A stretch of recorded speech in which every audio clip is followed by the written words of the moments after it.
Tiago, capítulo 1. Apresentação e saudação. Tiago, servo de Deus e do Senhor Jesus Cristo, às 12 tribos dispersas entre as nações. Saudações. Como atravessar as provações? Meus amados irmãos, considerai motivo de júbilo o fato de passardes por diversas provações, porquanto sabeis que a prova da vossa fé produz ainda mais perseverança. E a perseverança deve ter plena ação, a fim de que sejais aperfeiçoados e completos, sem que vos falte virtude alguma. Como ganhar sabedoria? Se algum de vós tem falta de sabedoria, rogue a Deus, que a todos concede liberalmente, com grande alegria. Todavia, peça com fé, sem qualquer sombra de dúvida, pois quem crê com reservas é semelhante à onda do mar, agitada e levada pelos ventos. Não imagine tal pessoa que assim receberá coisa alguma do Senhor, pois é vacilante e inconstante em todos os seus caminhos. Tudo passa e passa depressa. Contudo, o irmão de condição humilde deve gloriar-se em sua dignidade. O irmão rico deve orgulhar-se em sua pequenez, pois ele também passará como a erva do campo. Porque o sol se levanta com seu calor intenso e seca a planta. Cai então a sua flor e toda a sua beleza e glória se esvanecem. Da mesma forma, o rico definhará em meio a seus muitos compromissos. Provação e tentação se diferem. Feliz a pessoa que persevera na provação, porquanto, após ter sido aprovada, receberá o prêmio da coroa da vida que Deus prometeu aos que o amam. Entretanto, ninguém, ao ser tentado, deverá dizer: estou sendo tentado por Deus. Ora, Deus não pode ser tentado pelo mal, e a nenhuma pessoa tenta. Cada um, porém, é tentado pelo próprio mau desejo, sendo por esse iludido e arrastado. Em seguida, esse desejo, tendo concebido, faz nascer o pecado, e o pecado, após ter se consumado, gera a morte. Deus nos gerou para abençoar. Meus amados irmãos, não vos permitais ser enganados. Toda boa dádiva e todo dom perfeito vem do alto, descendo do Pai das luzes, em quem não há oscilação como se vê nas nuvens inconstantes. De acordo com a sua vontade, ele nos gerou pela palavra da verdade, a fim de sermos como os primeiros frutos de toda a sua criação. Como viver a palavra de Deus? Assim, meus queridos irmãos, tende estes princípios em mente. Toda pessoa deve estar pronta para ouvir, mas tardia para falar e lenta para se irar. Porque a ira do ser humano não é capaz de produzir a justiça de Deus. Portanto, livrando-vos de todo tipo de impureza moral e aparência de maldade, recebei humildemente a palavra em vós implantada, a qual é poderosa para salvar a vossa vida. Sede praticantes da palavra e não simplesmente ouvintes, iludindo a vós mesmos. Porquanto, se alguém é ouvinte da palavra e não praticante, é semelhante a um homem que contempla o próprio rosto no espelho, e depois de admirar a si mesmo, sai e logo se esquece da sua aparência. Porém, a pessoa que observa atentamente a lei perfeita, a lei da liberdade, e nela persevera, não sendo ouvinte negligente, mas praticante, zeloso, será muito feliz em tudo o que empreender. Se alguém se considera religioso, mas não refreia sua língua, engana-se a si mesmo. Sua espiritualidade não tem valor real algum. A religião que Deus, o nosso Pai, aceita como sincera e imaculada é esta: cuidar dos órfãos e das viúvas em suas dificuldades e, especialmente, não se deixar corromper pelas filosofias mundanas. Tiago, capítulo 2. Não fazer acepção de pessoas. Caros irmãos, como crentes em nosso glorioso Senhor Jesus Cristo, não façais acepção de pessoas, tratando-as com preconceito ou parcialidade. Se por assim dizer, entrar na vossa sinagoga algum homem com anéis de ouro nos dedos, trajando roupas caras, e ao mesmo tempo entrar uma pessoa pobre vestindo roupas velhas e sujas, e tratardes com atenção especial ao homem bem trajado, e o honrardes dizendo: eis aqui um lugar digno da tua pessoa, assenta, pois. Mas disserdes ao pobre: tu podes ficar ali em pé, ou assenta-te no chão, próximo ao estrado onde ponho os meus pés. Não fizestes discriminação preconceituosa e vos tornastes como juízes que usam critérios perversos? Ouve, meus amados irmãos. Não escolheu Deus os que para o mundo são pobres para serem ricos em fé e herdeiros do reino que ele prometeu aos que o amam? Contudo, vós tendes menosprezado o pobre. Ora, não são os ricos que vos oprimem? Não são eles que vos arrastam para os tribunais? Não são os ricos que blasfemam um bom nome que sobre vós foi invocado? Se vós, entretanto, observais a lei do reino, como está registrada na Escritura e que ordena: amarás o teu próximo como a ti mesmo, então estareis agindo corretamente. Se todavia tratais as pessoas com parcialidade, estareis incorrendo em pecado e sereis condenados pela lei como transgressores. Porquanto quem obedece a toda a lei, mas tropeça em apenas uma das suas ordenanças, torna-se culpado de quebrá-la integralmente. Pois aquele que proclamou não adulterarás, também ordenou não assassinarás. Ora, se não adulterais, porém cometeis um homicídio, te tornastes da mesma forma transgressor da lei. Falai e procedei com todos, como quem haverá de ser julgado pela lei da liberdade. Pois será exercido um juízo sem misericórdia sobre quem também não usou de compaixão. A graça triunfa sobre o juízo. As atitudes demonstram a fé. De que adianta, meus caros irmãos, alguém proclamar sua fé se não tem obras? Acaso essa fé pode salvá-lo? Se um irmão ou irmã estiverem necessitados de roupa e passando privação do alimento de cada dia, e qualquer dentre vós lhes disser: ide em paz, aquecei-vos e comei até satisfazer-vos. Porém, sem lhe dar alguma ajuda concreta, de que adianta isso? Desse mesmo modo, em relação à fé, por si só, se não for acompanhada de obras, está morta. Entretanto, alguém poderá afirmar: tu tens fé e eu tenho as obras. Mostra-me tua fé sem obras e eu te demonstrarei minha fé mediante as obras que realizo. Crês tu na existência de um só Deus? Fazes bem. Até mesmo os demônios creem e tremem. Queres, pois, assegurar-te, ó homem insensato, de que a fé sem obras é de fato inútil? Ora, não foi Abraão, nosso pai na fé, justificado por obras, quando ofereceu seu próprio filho Isaque sobre o altar? Vês dessa forma que tanto a fé como as obras estavam agindo juntas, e a fé foi aperfeiçoada pelas obras. Cumpriu-se assim a escritura que declara: Abraão creu em Deus, e por isso lhe foi creditado como justiça. E ele foi chamado amigo de Deus. Observai que uma pessoa é justificada por meio de suas ações, e não simplesmente por dizer que crê. Exemplo semelhante é o de Raabe, a meretriz. Não foi ela aceita por Deus pelas obras quando acolheu os mensageiros de Israel e os conduziu à liberdade por um outro caminho? Portanto, assim como o corpo sem espírito está morto, da mesma forma a fé sem obras está morta. Tiago, capítulo 3. Sábio é quem domina o seu falar. Caros irmãos, não vos torneis muitos de vós mestres, porquanto sabeis que nós, os que ensinamos, seremos julgados com maior rigor. Afinal, todos tropeçamos de muitas maneiras. Se alguém não peca no falar, tal pessoa é perfeita, sendo igualmente capaz de dominar seu próprio corpo.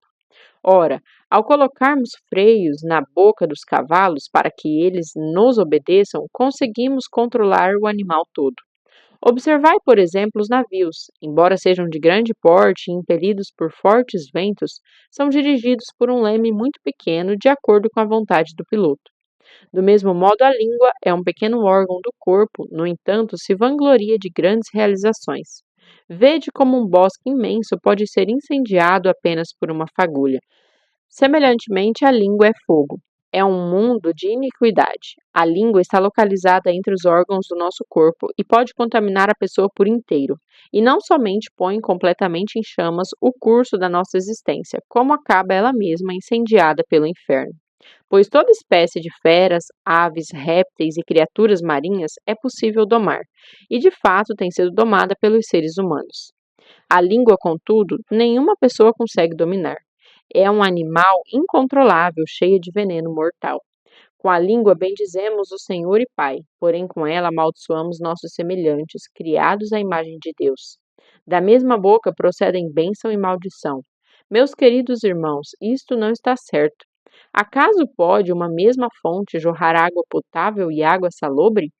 Ora, meus irmãos, é possível que uma figueira produza azeitonas ou uma videira figos? Assim também, uma fonte de água salgada não pode jorrar água doce. Cultivemos a sabedoria dos céus. Quem dentre vós é sábio e tem verdadeiro entendimento? Que o demonstre por seu bom proceder cotidiano, mediante obras praticadas com humildade que tem origem na sabedoria. No entanto, se abrigais em vosso coração inveja, amargura e ambição egoísta, não vos orgulheis disso, nem procureis negar a verdade. Porquanto, esse tipo de sabedoria não vem dos céus, mas é terrena. Não é celestial, mas demoníaca. Pois onde existe inveja e rivalidade, aí há confusão e todo tipo de atitudes maléficas. Porém, a sabedoria vem do alto, é antes de tudo pura, repleta de misericórdia e de bons frutos, imparcial e sem hipocrisia. Ora, a justiça é a colheita produzida por aqueles que semeiam a paz. Tiago, capítulo 4. Nossa guerra contra as paixões. De onde vêm as batalhas e os desentendimentos que há entre vós? De onde, senão das paixões que guerreiam dentro de vós? Cobiçais e nada tendes, matais e invejais, porém não conseguis obter o que desejais. Viveis a brigar e a promover contendas. Todavia, nada conquistais porque não pedis. E quando pedis, não recebeis, porquanto pedis com a motivação errada, simplesmente para esbanjardes em vossos prazeres. Adúlteros, ou não estáis cientes de que a amizade com o mundo é inimizade contra Deus? Ora, quem quer ser amigo do mundo torna-se inimigo de Deus. Ou imaginais que é sem razão que a Escritura afirma que o Espírito que ele faz habitar em nós zela com ciúmes dos seus? Todavia, ele nos outorga graça ainda maior. Por isso, declara a Escritura: Deus se opõe aos arrogantes, mas concede graça aos humildes. Portanto, sujeitai-vos a Deus, resisti ao diabo, e ele fugirá de vós. Achegai-vos a Deus, e ele acolherá todos vós. Pecadores, limpai as vossas mãos, e vós que tendes a mente dividida pelas paixões, purificai o coração. Entristecei-vos, arrependei e chorai. Abandonai o riso fácil e pranteai. Trocai a vossa euforia pelo pesar. Humilhai-vos na presença do Senhor, e ele vos exaltará. Não julgar ou falar mal dos irmãos. Caros irmãos, não faleis mal um dos outros. Quem se opõe a falar contra algum irmão ou passa a julgar o seu irmão, acaba protestando contra a lei e a julga também. Ora, se passas a julgar a lei, cessas de obedecê-la e assumis a posição de juiz. Um só é o legislador e juiz, aquele que pode salvar e aniquilar. Tu, no entanto, quem és para julgar o teu semelhante? Submeter nossos planos a Deus. Agora, prestai atenção, vós que aclamais. Hoje ou amanhã iremos a tal cidade. Lá nos estabeleceremos por 1 ano, negociaremos e obteremos grande lucro. Contudo, vós não tendes o poder de saber o que acontecerá no dia de amanhã. Que é a vossa vida? Sois simplesmente como a neblina que aparece por algum tempo e logo se dissipa. Em vez disso, devíeis afirmar: se o Senhor quiser, viveremos e faremos isso ou aquilo. Entretanto, estáis agora vos orgulhando das vossas capacidades, e toda vanglória como essa é maligna. Refleti sobre isso, pois, quem sabe que deve fazer o bem e não faz, comete o pecado. Tiago, capítulo 5. Advertência aos poderosos. E agora, prestai atenção vós, os ricos, chorai e arrependei-vos, porquanto desgraças haverão de cair sobre vós. Vossas riquezas apodreceram e vossas roupas finas desvaneceram, roídas pela traça. Vosso ouro e vossa prata todos estão oxidados, e a ferrugem deles testemunhará contra vós, e assim como o fogo, vos devorará a carne. Tendes acumulado bens demais nestes últimos tempos. Eis que o salário dos trabalhadores que ceifaram os vossos campos e que vós desonestamente deixastes de pagar está clamando por justiça. E tais clamores chegaram aos ouvidos do Senhor dos Exércitos. Tendes vivido regaladamente sobre a terra, satisfazendo todos os vossos desejos, e tendes comido até vos fartardes, como em dias de festa. Condenai e matais o justo, sem que ele tenha vos oferecido qualquer resistência. Coragem no dia do sofrimento. Portanto, meus irmãos, sede pacientes até a vinda do Senhor. Observai como o lavrador aguarda o precioso fruto da terra, esperando com paciência até que receba as primeiras chuvas de outono e as que encerram a primavera. Sede vós igualmente perseverantes, fortalecei o vosso coração, porquanto a vinda do Senhor está próxima. Irmãos, não vos queixeis uns dos outros, para que não sejais também assim julgados. Eis que o juiz está às portas. Irmãos, tomai como exemplo de paciência e perseverança a atitude dos profetas, que pregaram em nome do Senhor diante do sofrimento. Eis que consideramos bem-aventurados todos quantos demonstraram fé ao atravessar muitas aflições. Tendes ouvido falar a respeito da paciência de Jó, e bem sabeis que solução final o Senhor lhe providenciou. Ora, o Senhor é pleno de compaixão e misericórdia. Orientações finais. Contudo, meus queridos irmãos, não jureis nem pelo céu, nem pela terra, tampouco façais qualquer outro juramento. Seja suficiente a vossa palavra. Sendo sim, que seja sim, quando não, não. Procedei assim para não cairdes em condenação. Está alguém entre vós sofrendo? Faça oração. Há alguém encorajado entre vós? Cante louvores. Algum de vós está doente? Chame os presbíteros da igreja, a fim de que estes orem sobre a pessoa enferma, ungindo-a com óleo em nome do Senhor. E a oração feita com fé curará o doente, e o Senhor o levantará. E se houver cometido pecados, será perdoado.